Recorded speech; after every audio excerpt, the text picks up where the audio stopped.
Another day, another food trip, and for today's food is a fresh lumpia.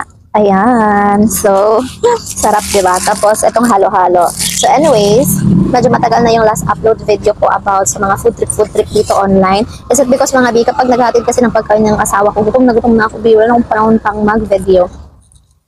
Tapos, tapos kaya sinabi ko sa sarili ko, wait lang.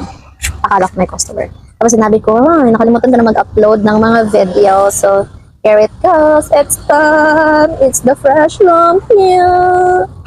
Oh, grabe. Overload naman yung sauce. Baka mag-umapaw. Look at that. And this is the moment of truth. Actually, mga bi, hindi ako fan sa mga fresh lumpia. Pero let us see.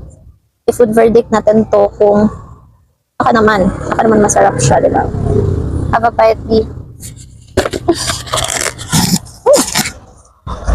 Nasaan yung sauce? Masarap. Wow.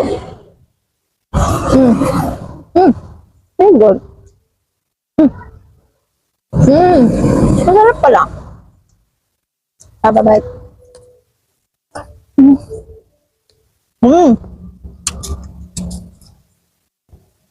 Masarap pala siya, Ben.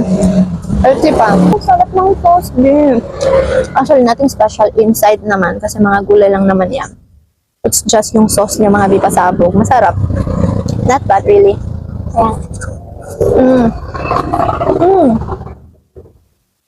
Sabi ng asawa ko, bina-vlog daw ito dito sa town namin.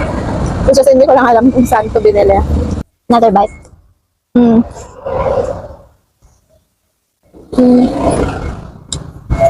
Sarap niya. Masarap. Mamaya ko na siya kainin kasi hindi pa naman siya tunaw. Masarap siya, Bi. So far, yung ano talaga ang nagdala sa kanya, Bi. Yung sauce niya. Anyways, mga Bi, gusto ko lang i-acknowledge si Lord ngayon kasi look at our area now. Sobrang init, mga Bi.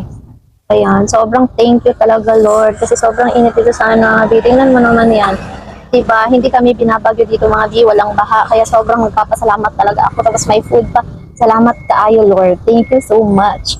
And mga Bi, you know, alam naman natin yung mga kababayan natin from Cebu, grabe yung pinagdaanan nila, diba?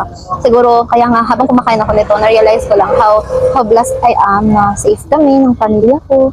Nakatira kami sa small town, tapos hindi kami binabaha. Parang ang privilege naman, kaya thank you, Lord. And ipag-pray din natin yung mga kababayan natin in Cebu, mga Bi, na sana ay makarecover din sila. And sana, mga Bi, kung may mga means kayo dyan, tulungan din natin sila. So that's it, mga Bi.